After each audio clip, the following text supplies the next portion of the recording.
तिमीहरू परिपक्व र परिपक्वपूर्ण हौ। हामीले कति कुरोमा अभाव हुन्छ, हामीले कति कुरो, कसैलाई आर्थिकको अभाव हुन्छ, कसैलाई खानेकुराको अभाव हुन्छ, कसैलाई बुद्धिको अभाव हुन्छ। हालेलुया। विशेष गरी त यस नेपाली ग्लोरी चर्चलाई धेरै धेरै धन्यवाद भएको होस्, किनभने हामीलाई यो समय है यसरी हामी एकसाथ भेला भइकन यसरी सेवा कार्य गर्ने मौका दिनुभयो। तपाईँहरूलाई हामी हृदयदेखि धन्यवाद दिन्छौँ र यो वचनको भार दिनुहुने आदरणीय पास्टर बाबु पास्टरले हामीलाई म धेरै हृदयदेखि धन्यवाद दिन्छु। किनभने खासै गरी त म नि प्रभुको दास त त्यति ठुलो दास पनि होइन है, म चाहिँ भर्खर सिक्दै गरेको एउटा साधारण विश्वासी नै हो। तर नि तपाईँहरूले यस मण्डलीमा है मलाई यसरी वचनको भारहरू दिनुहुँदा मलाई धेरै खुसी लागेको छ र यसरी सिक्ने मौकाहरू दिनुभयो। म हृदयदेखि तपाईँलाई धन्यवाद पनि दिँदछु है। र मैले विशेष गरी त आज वचनको शीर्षक चाहिँ के ल्याएको छ भने विशेष गरी हाम्रो जुन हिजो नि हाम्रो भाइ बहिनीहरूले है कति भाइ बहिनी सबैले एउटा ग्रहण गरेको छ, प्रभुमा विश्वास गर्छु भनेर उनीहरूले अठोट गरेर है प्रभुमा घुँडा टेकेको छ है। त्यसै कारण मैले विश्वासको बारेमा केही वचनहरू, किनभने आज समयहरू नि पास्टर ममले नि भन्नुभएको थियो अलिकति छोटो गरेर वचन ल्याउनु भनेर है, मैले छोटो नै वचन ल्याएको छु। तपाईँहरूसँग म धेरै समयलाई लिन्न, किनकि म त्यति धेरै जान्ने म काहीँको पास्टर पनि होइन, डिकन पनि होइन, एल्डर पनि होइन है, साधारण विश्वासी हो। तर पनि तपाईँहरूको मात्र यसरी मलाई मौका दिनुभएछ। त्यसै कारणले मैले तपाईँहरूको बिचमा है एउटा विश्वासको वचन परमेश्वरको म्यासेजहरू ल्याएको छु। तपाईँहरूले ध्यान दिएर सुन्नुभएको होस् है, तपाईँहरूलाई नि परमेश्वरले आशिष दिनुहुनेछ।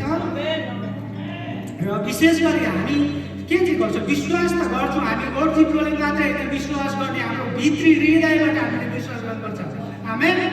र हामी कतिपय हामी के गर्छौँ, उपवास गर्छौँ है, उपवासमा हामी माग्छौँ, हरेक कुरो माग्छौँ, तर परमेश्वरले त्यसलाई किन पुरा गर्नुहुन्न? हामी भित्र हृदयबाट हामी विश्वास गरेको हुँदैन। हामीले के गर्छौँ त बाहिरी विश्वास मात्रै, हामी मुखले मात्र विश्वास गर्छौँ। त्यसै कारण हामीलाई किनकि परमेश्वरबाट हामी इनाम पनि रोकिएको हुन्छ। हालेलुया। त्यसै कारणले हामी एउटा विश्वासी भएछौँ। नभए हाम्रो जुन हामी एउटा मण्डली, हामी विश्वासीको मण्डली, परमेश्वरको मण्डली चाहिँ हामी विश्वास परमेश्वरमाथि भरोसा गर्ने हामी विश्वासीहरू हौँ। आमेन। त्यसै कारणले हामीले केही कुरो गर्नु पर्यो, हामीले हृदयदेखि हामीले विश्वास गरेर चाहिँ हामीले गर्नुपर्दछ। त्यसै कारण हामीले हेऱ्यो भने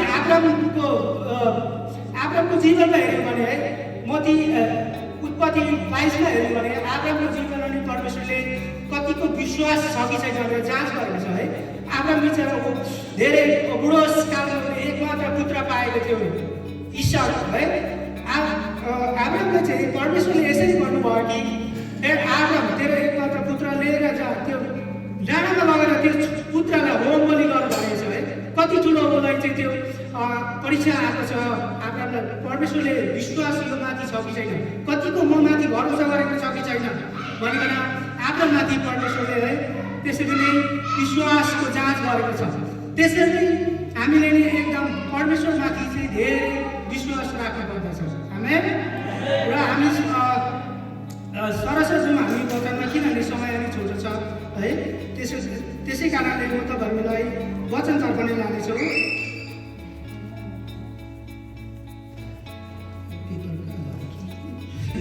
सरी मैले पेपर कता राखेँ, एकछिन।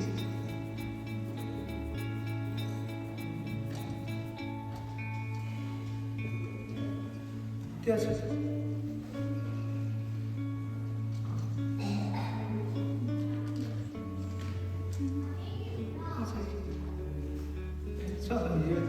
उल्टो भएको छ, सरी सरी च्यामा मार्नु भएको होस् तपाईँहरूले मलाई है। बाइबल मैले भाइको चाहिँ लिएर आएको छु, मेरो बाइबल चाहिँ छोड्छु, मैले एउटा केही पदहरू नोट गरेर ल्याएको थिएँ। हामी हिब्रूको पुस्तकलाई हिब्रू हामी कतिलाई हेर्नेछौँ भने हिब्रू 11को 6लाई है, हिब्रू 11:6मा परमेश्वरको वचनले के भन्दछ हामी त्यसलाई हेर्नेछौँ।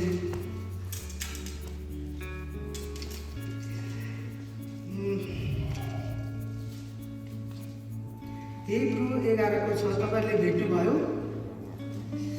त्यहाँ चाहिँ यसरी लेखेछ है, विश्वास बिना परमेश्वर प्रसन्न पार्नु असम्भव छ भनेको छ है। हामीले जति हाम्रो ओर्जिनले मात्रै परमेश्वरलाई विश्वास गरेको छ, हामी देखाउने रूपले हामी है मानिसको अगाडि हामी विश्वासी त हौँ, तर मानिसको अगाडि मात्रै हामीले म विश्वास गर्छु भनेको छ भने त्यो इनाम चाहिँ नि हामी परमेश्वरलाई खुसी पार्न सक्दैनौँ। हामी मानिसलाई त खुसी पार्छौँ हामी है, मानिसको सामु त हामी जे पनि गरेर हामी उहाँ एकजना मानिससित हामी उहाँलाई खुसी पार्न सक्छौँ, तर हाम्रो परमेश्वरलाई चाहिँ हामीले खुसी पार्न सक्दैनौँ। हामी भित्र हृदयदेखि नै परमेश्वरलाई चाहिँ हामीले विश्वास गरेको छौँ भने चाहिँ हामीले उहाँलाई खुसी पार्न सक्दछौँ। किनकि परमेश्वरको नजिक आउँछ त्यसले परमेश्वर हुनुहुन्छ र उहाँलाई खोज्नु हुनेलाई उहाँले प्रतिफल दिनुहुन्छ भन्ने पक्का विश्वास गर्नुपर्दछ। किनकि परमेश्वरको नजिक आउँछ त्यसले परमेश्वर हुनुहुन्छ र त्यहाँ उहाँलाई खोज्नेहरूले चाहिँ के पाउँछ त प्रतिफल, उहाँले हामीलाई प्रतिफलहरू दिनुहुन्छ भन्ने पक्का विश्वास गर्नुपर्दछ। आमेन, हालेलुया। र हामी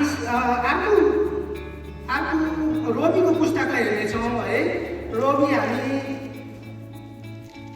रोमी 10 को निकाल्नु भएको होस्, रोमी 10 को हामी 8बाट हेर्नेछौँ।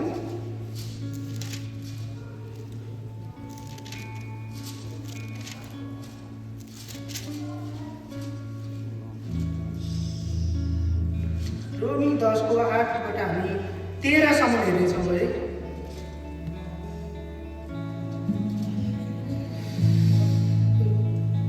यहाँ रोमी 8 को 13 ले चाहिँ के भन्छ भने स्वभावको बासमा हुनेहरूले परमेश्वरलाई प्रसन्न पार्न सक्दैन। हाम्रो हृदयमा पाप बोक्नु हुँदैन है, डाह हुनु हुँदैन, रिस हुनु हुँदैन। त्यस्ता व्यक्तिसँग चाहिँ परमेश्वरको बास हुन सक्दैन भनेछ। परमेश्वरलाई प्रसन्न पार्न सक्दैनौँ हामी। यदि साँच्चै परमेश्वरका आत्मा तिमीहरूमा बास गर्नुहुन्छ भने तिमीहरूको पापमाया स्वभावमा होइन तर पवित्र आत्मा हुनुहुन्छ भनेछ है। हामीमा त्यस्तो छैन भने चाहिँ हामीलाई पापमा रिस अर्कोलाई डाह गर्ने त्यस्तो हाम्रो हृदयमा छैन भने चाहिँ हामीलाई पवित्र आत्माको बास दिनुहुन्छ। आमेन। र हामीले जहिले पनि मानिसमा हुन्छ त्यस्तो धेरै कुरो गल्तीहरू त हुन्छ, तर पनि हामीले त्यस्तो कुराहरूलाई हामीले टाढै राख्नु पर्दछ। त्यो कुराहरू परमेश्वर चाहनुहुन्न। हालेलुया। र हामीले अब कहाँ पुऱ्याएँ मैले, तर कुनै मानिसमा क्रिस्टको आत्मा हुन्न भने त उहाँ हुँदै होइन भनेछ है। हामीमा क्रिस्टको आत्मा चाहिँ पवित्र आत्मा चाहिँ हामीसँग हुनुपर्छ। हामीसँग अलरेडी छ, पवित्र आत्मा दिनुभएको छ हामीसँग, तर पवित्र आत्मालाई हामीले प्रयोग गर्न जानिरहेको छैनौँ। त्यसै कारण हामीले चाहिँ यहाँ यदि हामीमा आत्मा छ तर कुनै मानिसमा क्रिस्टको आत्मा हुनुहुन्न भने त उहाँ हुँदै होइन भन्नुभएको छ। यदि क्रिस्ट तिमीहरूमा हुनुहुन्छ भने पापको कारणले तिमीहरूको शरीर मरेका भए तापनि तिमीहरूको आत्मा धार्मिकताको कारणले जिउँदो हुनेछ। हालेलुया। र 11 मा हेर्नु भने तर यदि यीशुलाई मारेकाबाट जीवित पार्नुहुनेका आत्मा तिमीहरूमा बास गर्नुहुन्छ भने क्रिस्ट यीशुलाई मरेकाबाट जीवित पार्नुहुनेले नै तिमीहरूलाई बासमा पार्नुहुनेछ। उहाँका आत्मा तिमीहरूको मरणशील शरीर र जीवन दिनुहुनेछ। आमेन। र यहाँ के भन्दैछ है, जुन यीशु क्रिस्टलाई पनि है जीवित पार्नुहुने जो परमेश्वर हुनुहुन्छ, उहाँ पनि 3 दिन पछाडि है त्यति पछाडि उहाँ पनि च्यानबाट बौरी उठ्नु भएको थियो। उहाँलाई जीवित पार्नु हुने परमेश्वरले चाहिँ नि हामीले पनि जीवित पार्नु हुनेछ। हालेलुया। र 12 हेऱ्यो भने यसैले त भाइ हो पापमय स्वभाव अनुसार जिउनलाई हामी पापमय स्वभावप्रति बाध्य छौँ। हालेलुया। है हामी यदि पापमय शरीर जिरहेको छौँ भने आजबाट हामीले त्यो पापमय जीवनबाट चाहिँ हामी टाढो रहनु पर्दछ र हामीले प्रतिफल पाउनुको लागि हामीले त्योबाट टाढै रहेको नै हामी जाति दिनेछौँ। आमेन। किनकि पापमय स्वभाव अनुसार कति 13 जिउँछौ भने तिमीहरू मर्छौ, तर यदि पवित्र आत्माद्वारा शरीरको कार्यहरू तिमीहरूले निर्मल पायौ भने तिमीहरू जिउनेछौ। हालेलुया।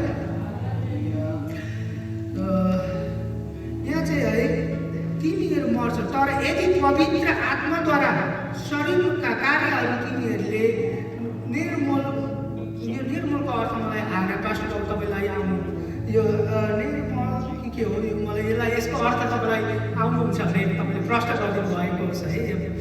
मलाई यसको नेपालीकै अर्थ पनि मलाई खुल्लास्ता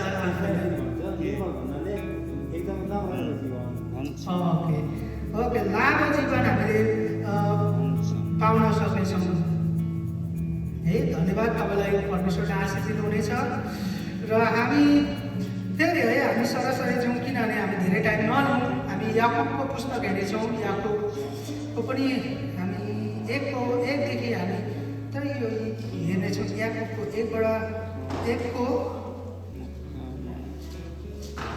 1को हामी है 3देखि 12सम्म हेर्नेछौँ।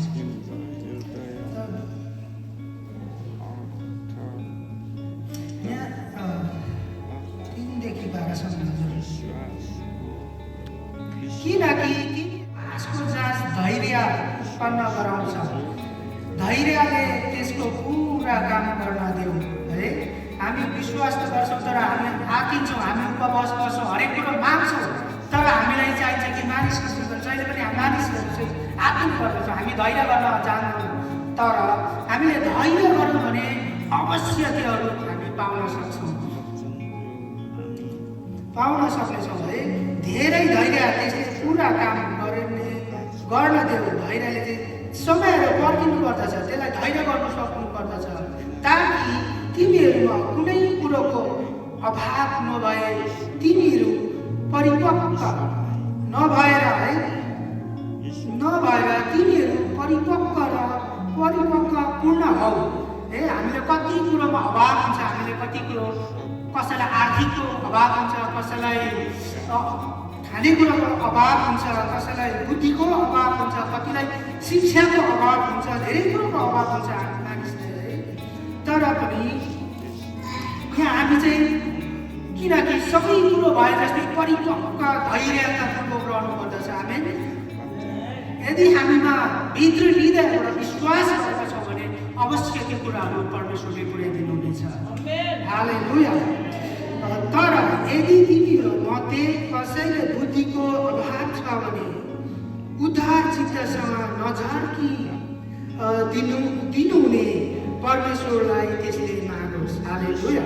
यहाँ वचनले के भनिरहनु भएको छ है, हामीलाई कति बुद्धिको कम हुन्छ है, कति हामीलाई आर्थिकको कम हुन्छ, तर हामीले चाहिँ परमेश्वर हामी प्रार्थना गर्छौँ, तर हामीले प्रार्थना एकैछिनमा हामीलाई आइहाल्छ जस्तो लाग्छ, तर त्यो होइन। हामीले चाहिँ धेरै धैर्यको साथ हामीले चाहिँ पर्खिनु पर्दछ, त्यो अवश्य परमेश्वरले पुर्याउनु हुँदछ है। यो वचनले त्यही नै भनिरहेको छ है। तर त्यसले कति पनि शङ्का नगरिकन विश्वासका साथ मागोस्। यदि हामीले शङ्का गऱ्यौँ भने त हृदयबाट होइन, हामीले हाम्रो ओरिजिनलले मात्रै हामीले विश्वास गरेको बुझिन्छ है। हामीले भित्र हृदयबाट चाहिँ हामीले यदि विश्वास गरेर मागेछौँ भने अवश्य परमेश्वरले हामीलाई त्यो कुराहरू पुरा गरिदिनुहुनेछ। आमेन।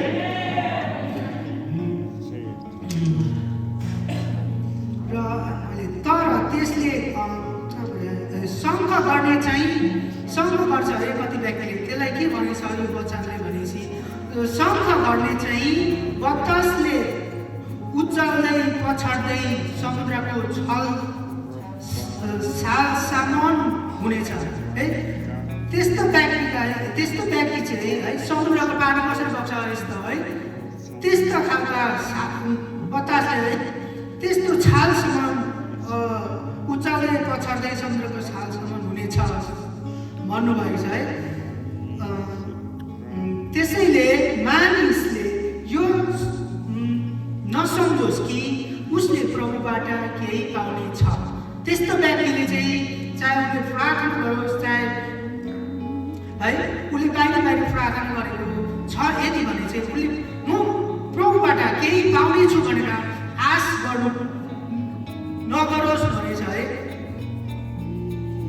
र किनकि डरो मन भएको मानिस उसमा सबै चालचलनमा स्थिर हुन्छ। जो मानिसको चाहिँ डरो हृदय हुन्छ नि उसमा चाहिँ सबै परिपक्व हुन्छ। परमेश्वरले सबै कुरो उहाँमा पुरा गरिदिनु भएको हुन्छ। आमेन। र यहाँ 9ले भन्दछ दिन अवस्थाको भाइले आफ्नो उच्च अवस्थामा गर्व गरोस् र धनीले चाहिँ आफ्नो दिन अवस्थामा गर्व गरोस् किनकि मानिस घाँसको फुल जस्तै ओइली जानेछ। हालेलुया। किनकि धनी मानिस त धनी नै हुन्छ है उसको ढाँचाहरू नै अलग हुँदछ। किनकि परमेश्वरले धनी व्यक्तिलाई रुचाउनुहुन्न मन पराउनुहुन्न। जुन हामी गरिब दुःख पाएको हामी परमेश्वरको चरणमा जान्छौँ है हामी सबै कुरो परमेश्वरलाई बोक्दछौँ। त्यसै कारणले परमेश्वरले हामीलाई जुन गरिब दुःख पाएको त्यस्तो व्यक्तिलाई धेरै मन पराउनुहुन्छ। किनकि धनी व्यक्तिले कस्तो हुन्छ त आफ्नो ढाँचा जति हुन्छ है धेरै कुरोहरू गरिबहरूलाई धेरै है घृणा गर्ने त्यस्तो स्वभावको हुन्छ। त्यसै कारणले हामी भनेको त्यसको एक दुई दिनको मात्रै ढाँचा हो। किनभने त्यो मानिस घाँस जस्तै फुल जस्तै है ऊ पनि ओलिजान्छ। फुलमा पनि हामीले हेरौँ घाँसमा है कति राम्रो फुल फुल्छ तर त्यो फुल सधैँभरि रहने होइन। त्यो फुल एक दिन त झरेर जान्छ। त्यसको समय हुन्छ। त्यो पनि हप्ता दिनको लागि फुलेको हुन्छ चाहे एक महिना दिनको लागि फुल हो हामीले देखिरहेको हुन्छ। फुल धेरै दिन बाँच्न सक्दैन। फुल ओइलिरहेको देख्दा त राम्रो हुन्छ सुन्दर हुन्छ। धनी मानिसको जीवन त्यस्तै हो। किनकि धनी मानिस हामीले भन्दा धेरै स्ट्यान्डर्ड कपडाहरू लगाएको हुन्छ उसको हिँडाइ नै फाल्टो हुन्छ स्ट्यान्डर्ड गाडीमा चढेको हुन्छ है तर उसको नि त्यो चिज चाहिँ भनेको परमेश्वरसँग जाने चिज होइन। त्यो धन सम्पत्ति भनेको संसारको थोक हो। संसारमा नै छोड्नु पर्दछ। आमेन। त्यसै कारणले हामी चाहिँ एउटा गरिब भए पनि हाम्रो साँचो हृदयले परमेश्वरलाई प्रेम गरेको छ त्यो इनाम चाहिँ हामीले स्वर्गमा जाँदाखेरि हामीले त्यो मुकुटहरू पाउँदछौँ। हालेलुया। र किनभने ओइली जानेछ किनभने 11मा हेरौँ भने किनभने डढ्ने गर्मीसँग सूर्य आउँदछ र घाँसलाई ओइलिदिन्छ। र सूर्य चाहिँ कोही कति गर्मी आउँछ त त्यो घाँस पनि ओइलै जान्छ। त्यो फुल त फुलेर झरिजान्छ भने घाँस बोटको अनि धेरै चर्को घाम आयो भने चाहिँ त्यो पनि ढलिजान्छ। त्यसरी नै धनी व्यक्तिहरू नि धेरै माथि गयो भने त्यो पनि ढल्न सक्दछ। आमेन। ओइली जानेछ फुल झर्छ र त्यसको शोभा नाश हुन्छ। जसरी अब मैले भने है फुल फुल्छ फुल त अब हामी देख्छौँ कति राम्रो फुल हुन्छ त्यसले बासनाहरू दिएको हुन्छ है तर त्यो पनि एक दिन त नाश भएर जानुपर्दछ।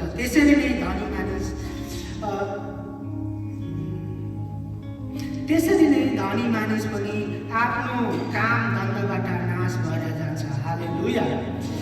है मैले अघि पनि भने धनी मानिस पनि एक दिन है उसको धनको घमण्डमा त होइन धनको घमण्डले कुनै दिन त त्यसपछि त्यो धन छ भने उसले त्यो सबै कुरो लिएर जाने होइन स्वर्गमा लिएर जानु सक्नुहुन्न। त्यसको धन सम्पत्ति नि आफ्नै काम धन्दाबाट है उसको व्यवहारबाट बिस्तारै नाश हुँदै जान सक्दछ। 12 भन्दछ त्यो मानिस धन्य हो जो आपद विपदमा स्थिर रहन्छ किनकि जाँचको सामना गरिसकेपछि त्यसले जीवनको त्यो मुकुट पाउनेछ। हालेलुया। यो वचन 12ले कति मिठो भनेको छ है त्यो धन्यको हो जसले आपद विपद आउँदा पनि है हामी परमेश्वरको साथ नछोड्ने कोही त कस्तो मानिस पनि हुन्छ है धेरै किसिमको मानिस कोही अलिकति हामीलाई सतावट आउँछ, परमेश्वरमा हामी विश्वास गरेपछि हामीलाई धेरै सतावटहरू आउन सक्छ। हामीलाई धेरै कुरोमा हामीलाई आर्थिक कमजोरी हुन सक्दछ, हामीलाई धेरै कुरोमा हामीलाई सतावट आउँदछ। त्यसै कारण हामी त्यतिखेर चाहिँ हामी परमेश्वरको वचनलाई लिएर हामी एकदम विश्वासका साथ रह्यौँ भने चाहिँ हामीले स्वर्गमा जाँदा चाहिँ त्यो कुराहरू हामीले पाउन सक्दछ। हालेलुया।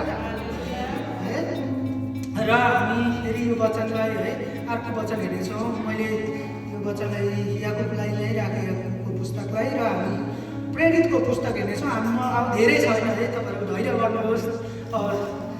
र म दुईवटा पद मात्रै पढ्नेछु। तपाईँहरू प्रेरितको पुस्तक हामीले 16:21 हेऱ्यौँ भने त्यहाँ प्रेरित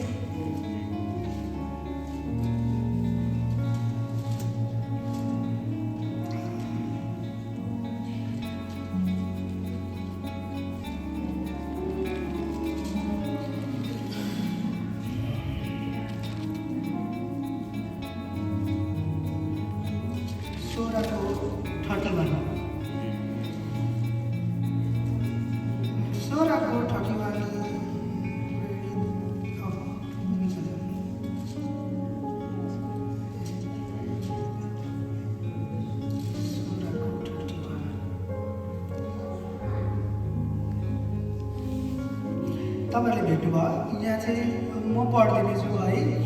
अनि तिनीहरूले भने प्रभु क्रिस्टमा विश्वास गर्नुहोस् र तपाईँले उद्धार पाउनेछ, तपाईँ र तपाईँको परिवारले।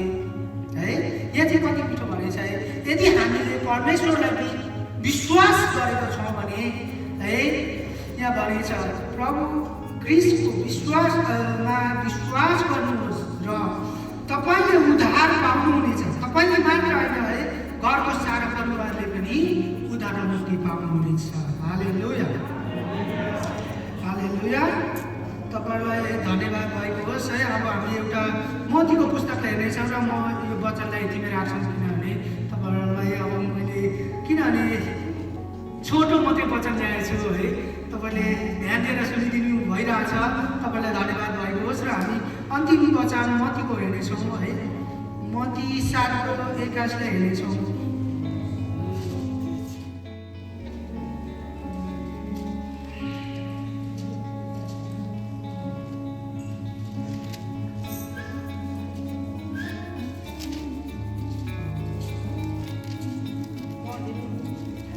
पढिदिनुहोस् न फर्स्ट हजुर 21 सबै स्वर्गको राज्यमा प्रवेश गर्ने छैन र स्वर्गमा हुनुहुने मेरा पिताको इच्छा पालन गर्ने मानिस मात्र परमेश्वरको राज्यमा प्रवेश गर्नेछ। हालेलुया। परमेश्वरले यो वचन पढ्नुहुने छोरीलाई पनि आशिष दिनुहुनेछ है। र यो वचनले कति मिठो भनेको छ। हामीलाई यहाँ भनेछ मलाई प्रभु प्रभु भन्ने स्वर्गको राज्यमा प्रवेश गर्ने छैन। अन्तिमको दिनमा भनेछ धेरै नै अगमवक्ताहरू खडा हुनेछ भनेर नि भन्नुभएको छ। हामीले हेऱ्यौँ भने यहाँ पनि भनिरहेछ मलाई प्रभु प्रभु भन्ने स्वर्गको राज्यमा प्रवेश गर्ने छैन, स्वर्गबाट हुने मेरो पिताले को इच्छा पालन गर्ने मानिस मात्र परमेश्वरको राज्यमा प्रवेश गर्ने हुनेछ। हालेलुया। अन्तिमको दिनमा भन्नुभएको छ परमेश्वरले त्यतिखेर धेरै अगमवक्ता र धेरै यस्ता त्यतिखेरको समयमा मलाई प्रभु भनेर धेरैले चिच्याउनु हुनेछ भनेर भनेको छ। यहाँ पनि भनिरहेछ मलाई प्रभु प्रभु भन्ने सबै स्वर्गमा राज्यमा प्रवेश गर्ने छैन भनेको छ। प्रभु भन्ने हामीले अहिलेदेखि नै किन गर्नु, हामीले भित्री हृदयबाट हाम्रो विश्वास चाहिँ हुनुपर्दछ। यदि हाम्रो गोडचिप्लोमा मात्रै विश्वास छ र हामी प्रभु प्रभु भनेर हामी यदि पुकार्छ भने त्यो दिन हामीलाई परमेश्वरको राज्यमा प्रवेश गर्ने हामीलाई दिनुहुन्न। आमेन। त्यसै कारण हामीले चाहिँ जुन पिताको इच्छा पालन गर्ने मानिस मात्र परमेश्वरको राज्यमा प्रवेश गर्नेछ भनेको छ। हामीले चाहिँ जुन परमेश्वर यीशु ख्रीष्टलाई पनि पठाउनुहुने जुन महान परमेश्वर हुनुहुन्छ उहाँको इच्छा पुरा पालना गर्ने मानिस मात्र परमेश्वरको राज्यमा प्रवेश गर्नुहुनेछ। हालेलुया, हालेलुया। हुन्छ, तपाईँहरूलाई धन्यवाद भएको होस्। मैले तपाईँहरूको माझमा यसरी मौका दिनुभयो। मलाई आदरणीय पास्टरले हामीले तपाईँहरूको माझमा मैले यो वचनहरू छोड्काएर मैले हुनु त मैले धेरै समय पाइनँ, मैले धेरै वचनहरू प्रिपेयर पनि गर्नु पाइएन है। त्यसै कारण तपाईँहरूको माझ मैले छोटो वचन ल्याएको थिएँ। तपाईँहरूले ध्यानपूर्वक यो वचनलाई सुनिदिनु भयो र तपाईँहरूलाई परमेश्वरले आशिष दिनुहुनेछ र मलाई परमेश्वरले नि सहायता गर्नुभएछ र तपाईँहरूको माझ छोटो प्रार्थना गर्नेछु र म यहाँबाट ओझेल हुनेछु। हुन्छ, धन्यवाद छ प्यारो परमेश्वर, तपाईँ महान परमेश्वरलाई यसरी धन्यवाद दिँदछु प्रभु। हो प्रभुजी, तपाईँले जुन वचन मलाई प्रकाश दिनुभएको देखाउनु भएको थियो प्रभु, त्यो वचन मैले यस मण्डलीमा छरेको छ प्रभु। त्यो मण्डलीले प्रभु यस मण्डली परिवारमा एक एक हृदयमा प्रभु त्यो वचनद्वारा प्रभु कामहरू गर्न सकेको होस् प्रभु। धन्यवाद छ प्रभु तपाईँलाई।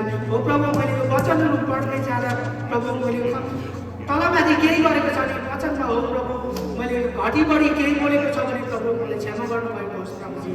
धन्यवाद छ प्यारो परमेश्वर पिता। हो प्रभु, यसरी मलाई यो मौका दिनुभयो प्रभु, तपाईँले सहायता दिनुभयो प्रभु। हरेक कुरोमा तपाईँ मलाई बोल्नुमा, मेरो स्वर गलामा, हरेक कुरो ओर्जिपमा तपाईँ सोच भइकन प्रचार गर्नु सहायता दिनुभयो प्रभु। तपाईँलाई धन्यवाद भएको होस्। धन्यवाद छ प्यारो परमेश्वर पिता, धन्यवाद। सारा आदर भक्ति तपाईँले आशिष नाम आमेन। जय मसीह सबैजनालाई।